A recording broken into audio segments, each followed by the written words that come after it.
Hola amigos, seguimos adelante con el tutorial de electrónica básica, capítulo 17, que vamos a dedicar a los fusibles. Yo también pensaba que este tema era de poca entidad y no merecía un capítulo, pero después de verlo mejor he visto que ya lo creo que sí, da para un capítulo. Bueno, empezamos con lo principal. ¿Para qué sirve un fusible?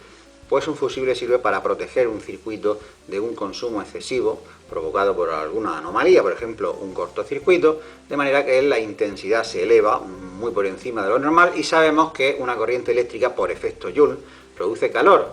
Si esa intensidad es muy alta, puede producir tanto calor que puede incluso entrar en combustión, por ejemplo algún cable o algún componente y originarse un incendio. Pues bien, la función del fusible es, mediante su propia destrucción, interrumpir la corriente y salvar así al circuito. Aquí tenemos un fusible de tipo cartucho muy utilizado en electrónica. Las partes que lo componen son los dos casquillos que veis en los extremos, será donde se haga la conexión al circuito a proteger. La corriente entra por uno de ellos, lo atraviesa y sale por el otro. Por supuesto, un fusible se puede conectar de cualquiera de las dos formas, no tiene polaridad, se puede poner así o así. En el interior yo creo que sí se aprecia, se ve en la cámara, se puede ver el hilo que es realmente el fusible. Bueno, pues según el fabricante lo hará de más o menos sección y será de más o menos amperios. Este es de 9 amperios, quiere decir que si la intensidad es inferior a ese valor, el fusible conduce sin problemas, no se calienta, pero cuando la intensidad supere esos 9 amperios por efecto Joule, ese hilo va a llegar a la temperatura de fusión de ese metal de que está hecho, de manera que se convierte en líquido, es decir, deja de ser un hilo y se convierte en gotitas que caen en el suelo del fusible y la corriente se interrumpe. Aquí tenemos dos circuitos idénticos con una excepción. Uno está protegido con fusible y el otro no. La alimentación es una batería de coche de 12 voltios y la carga una lámpara de 12 vatios que a 12 voltios será un amperio. Por eso aquí ponemos un fusible de un poco más, de 1,5 amperio para dejar un margen. En el circuito de la izquierda vamos a suponer que se nos cae una herramienta como un destornillador y toca ambos cables, supongamos que están desnudos, sin aislamiento, o podrían ser dos pistas de circuito impreso que no van aisladas, es decir, vamos a suponer este hecho, esto es un cortocircuito. Dependiendo de la fuerza de la batería o del generador de corriente que tengamos aquí, la intensidad puede ser pequeña, por ejemplo, si es una pila, no representa un gran riesgo, pero si es una batería de coche puede suministrar de pico fácilmente 300 amperios. Eso es una intensidad que puede hacer que los cables salgan ardiendo en cuestión de un segundo. Hoy la propia batería también puede reventar, por lo tanto este circuito no es seguro. Este otro ya es bastante más seguro porque si eso mismo ocurre, la corriente que circula tan exagerada funde inmediatamente el fusible cortando la corriente. Observad un hecho interesante. Esta parte del circuito, es decir, si la herramienta la pongo aquí, el destornillador, haciendo el cortocircuito, no hay protección, ya que el fusible está después. Por eso el fusible hay que ponerlo lo más cerca posible del borne, ya que solo queda protegido lo que hay después del mismo. Veamos ahora los distintos tipos de fusibles. En primer lugar tenemos los fusibles de tipo cartucho, muy utilizados en electrónica y se fabrican en varios tamaños. Los más usuales son 5×20 y 6×32. También se fabrican en una gama muy amplia de intensidades que van desde los pocos miliamperios hasta más de 30 amperios. Cuando digo que se fabrican en muchos tamaños, aquí tenéis la prueba, aunque este tipo de fusible ya más bien se utiliza para acometidas eléctricas y no para electrónica. Este es de nada menos que de 80 amperios y los hay aún mucho más grandes. Otro tipo de fusible cartucho es el Philips, que lo desarrolló precisamente esa compañía, esa marca, y como veis tiene una apariencia de componente electrónico como para insertarlo en el circuito impreso y soldarlo como si fuese un condensador. Otro tipo de fusibles son los de automoción, que normalmente no vamos a encontrar en un circuito, puesto que se utilizan más bien a bordo de los vehículos y son insertables. Esos dos pines metálicos se insertan en su soporte y este, por ejemplo, es de 10 amperios. Otra clasificación que admiten los fusibles es según sean rápidos o lentos, y con esto me refiero a la velocidad con la que se funden al pasar por ellos una sobrecorriente. En el caso de los rápidos puede ser del orden de milisegundos. Puede uno pensar que es deseable que sea lo más rápido posible, y sí, en la mayoría de las veces así es, pero hay otros circuitos a los que no les viene bien que el fusible sea rápido. Por ejemplo, circuitos que tienen motores Sabemos que un motor consume en el momento del arranque hasta 5 veces su valor nominal. Circuitos que tienen muchos condensadores, mientras esos condensadores no se carguen, la demanda de corriente inicial es grande, aunque luego va a decaer a un valor normal. Circuitos que tengan válvulas de vacío que se siguen utilizando, por ejemplo, en un televisor de tubo de rayos catódicos, el filamento de ese tubo, estando frío, consume mucho más que después cuando se calienta. Bien, vamos a suponer que tenemos un circuito de este tipo que en el momento del arranque, durante una fracción de segundo, consume 5 amperios y luego ese consumo decae a un valor de solo 1 amperio. ¿Qué fusible vamos a poner aquí? Si ponemos un fusible rápido de 1 amperio, se fundirá nada más arrancar. Y si ponemos uno de 5 amperios, vale, no se funde, pero el circuito queda desprotegido, puesto que desde 1 amperio que consume, normalmente hasta 5, hay mucho margen. La solución es poner un fusible lento de 1 amperio, que permite durante una fracción de tiempo esa sobrecorriente de 5 amperios, aunque luego ya su tolerancia baja a solo 1 amperio. Si estamos diseñando un circuito, ¿cómo saber qué fusible utilizar? Pues si ese circuito exhibe un comportamiento como el que acabamos de ver, vamos a utilizar un fusible lento y uno rápido en el resto de los casos. También nos puede asaltar una duda, un fusible determinado, comercial, ¿es lento o rápido? Pues en el valor de intensidad que viene en el casquillo suele venir una letra, no siempre la pone el fabricante, pero sí muchas veces, una letra que será F de fast, rápido en inglés, para los fusibles rápidos, y para los fusibles lentos, ¿qué letra deberíamos de esperar? ¿Una S de slow, lento, en inglés? No, suelen poner la letra T de tardo fusible. Otro tipo de fusibles son los SMD. Bueno, en realidad esto que estáis viendo aquí son resistencias, pero tienen la misma forma y tamaño que un fusible. Podemos ver su reducido tamaño comparándolo con un fusible convencional y se utilizan precisamente en aplicaciones donde la reducción de espacio es fundamental. No tienen terminales en forma de alambre como un componente convencional, sino que sus extremos plateados se sueldan directamente a las pistas del circuito impreso, como podemos ver aquí en esta resistencia también, no es un fusible.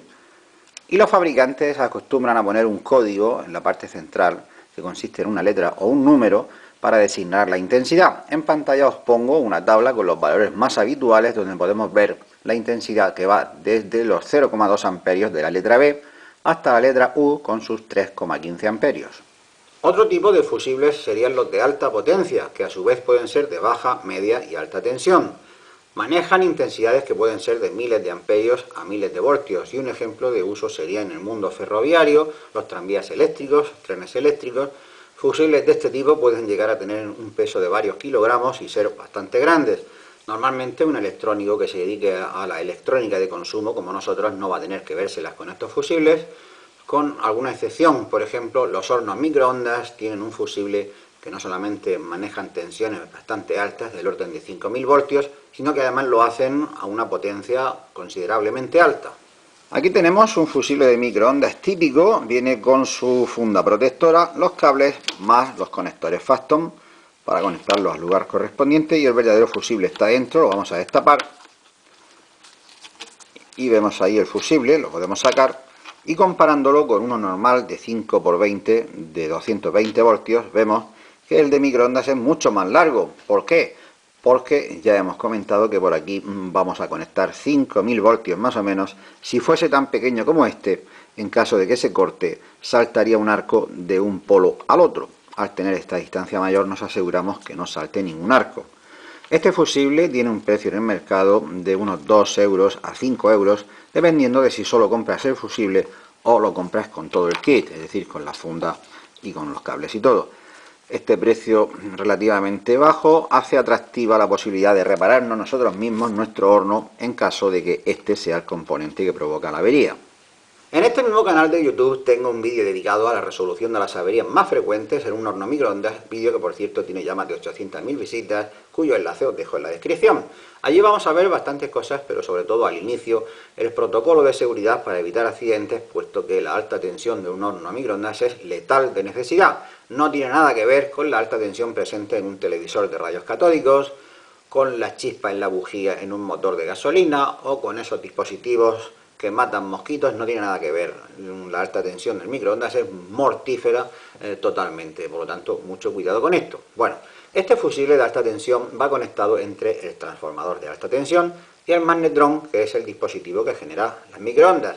Cuando este fusible se va, que por cierto se va muchas veces por causas fortuitas, es decir, no hay que buscar una avería que lo haya provocado, sino que simplemente lo sustituyes y el horno comienza a funcionar. Pues bien, los síntomas que da este fusible roto, lamentablemente también pueden coincidir con el transformador roto o el propio magnetrón, pero bueno, al menos un 30% de posibilidades de que sea este fusible son que en el microondas funciona todo, es decir, la luz interna se enciende, el plato gira, si hay un display, este también se ilumina, si hay grill, el grill calienta, es decir, funciona todo menos que no calienta con microondas. El candidato será en un porcentaje bastante alto este fusible. Ahora vamos a ver el tema de los portafusibles, el lugar donde se alojan los fusibles. Hay veces que yo me he visto alguno de tipo cartucho, con un par de alambres a modo de patillas soldado directamente en un circuito impreso. No me parece un método muy adecuado porque su sustitución se hace difícil. Un método un poquito más refinado es el fusible tipo Phillips, que también se suelda como un componente, pero este método hace que la sustitución, como digo, sea a veces bastante complicada porque de momento hay que destapar el equipo, cosa que a veces no es trivial. Y una vez que has accedido al interior necesitas un equipo de soldadura para quitarlo y poner el otro. Por eso la mayoría de las veces se utiliza un portafusibles mucho más cómodo y a menudo accesible al usuario, y vamos a ver a continuación los tipos que hay. Empezamos con los portafusibles empotrables. Aquí tenemos un ejemplar ya montado y uno tal cual. Los he utilizado en más de una ocasión en mi serie de circuitos útiles, por ejemplo el regulador de corriente alterna para 4 kilovatios. ¿Cómo se fija, cómo se pone uno de estos portafusibles en esta caja? Pues haciendo un taladro de un diámetro justo para que el portafusibles no se cuele. Quitamos tuerca y arandela y veis que tiene ahí un ensanchamiento, por lo tanto si el agujero está bien hecho no se cuela. Y después por dentro volvemos a poner otra vez arandela y tuerca y el portafusibles queda totalmente fijado. ¿Cómo se sustituye aquí un fusible? Pues girando este tapón, vamos girando y sale con el fusible. Lo sustituimos, volvemos a poner otro nuevo, cerramos y asunto concluido.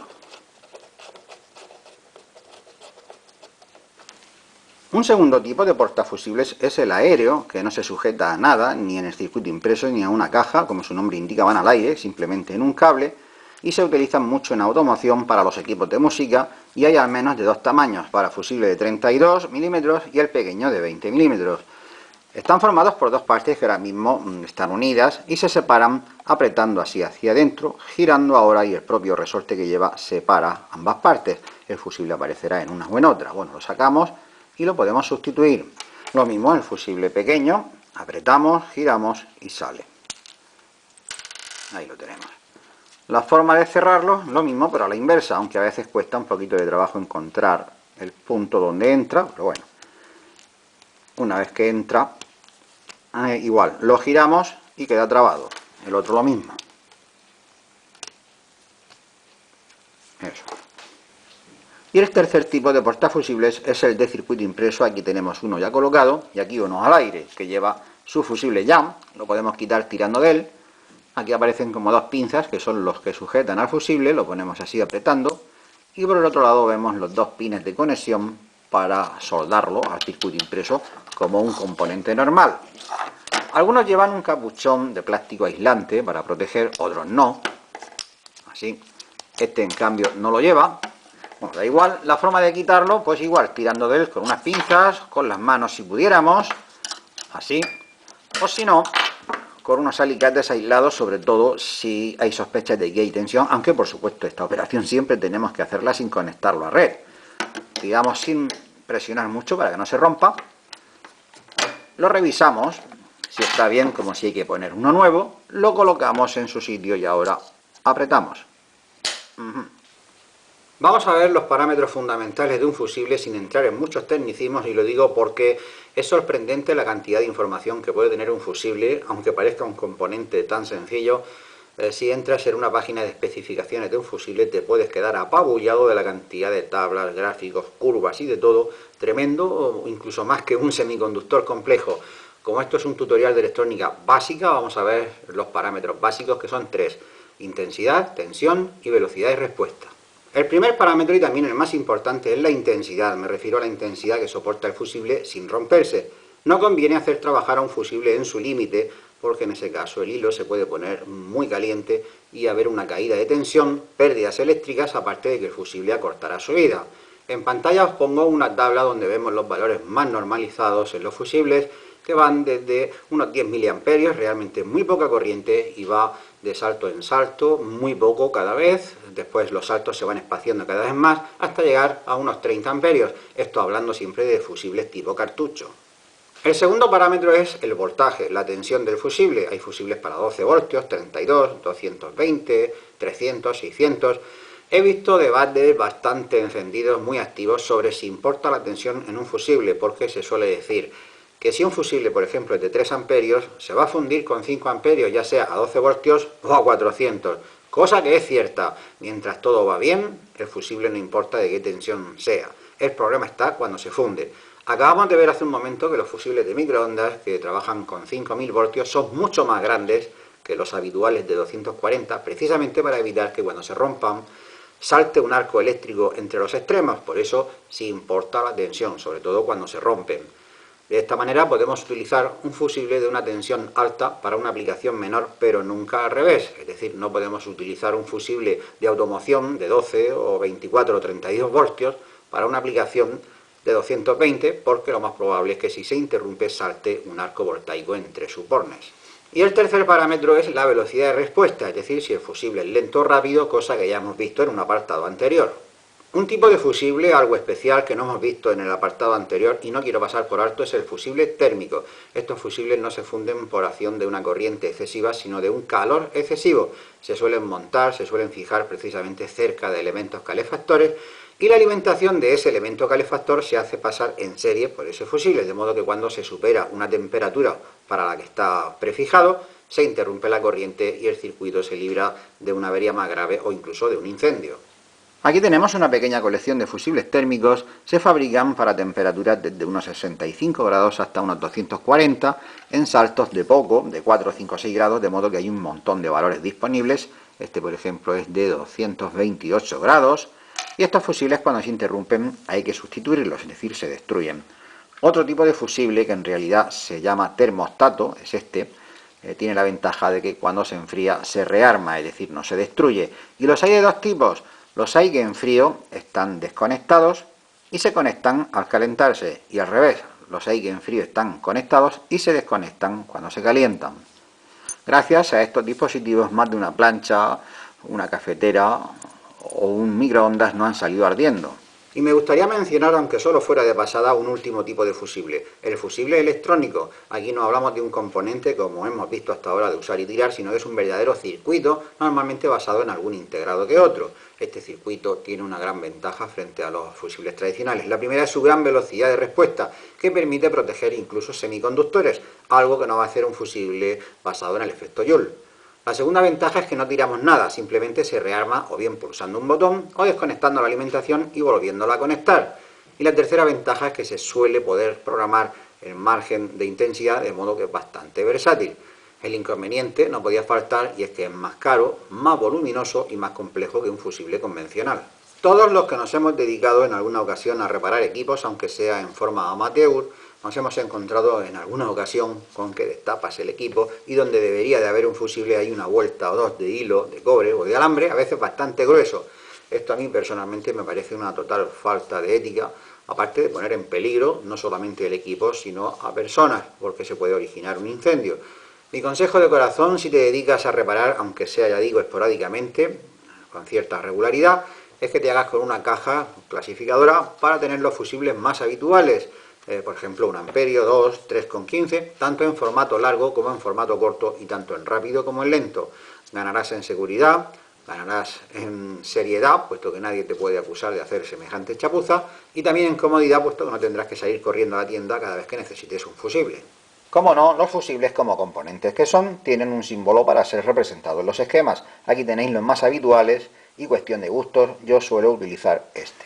Y ahora vamos a ver cómo comprobar si un fusible está bien o no, y esta operación, por muy trivial que sea, no me la quiero saltar en ningún componente, los fusibles tampoco.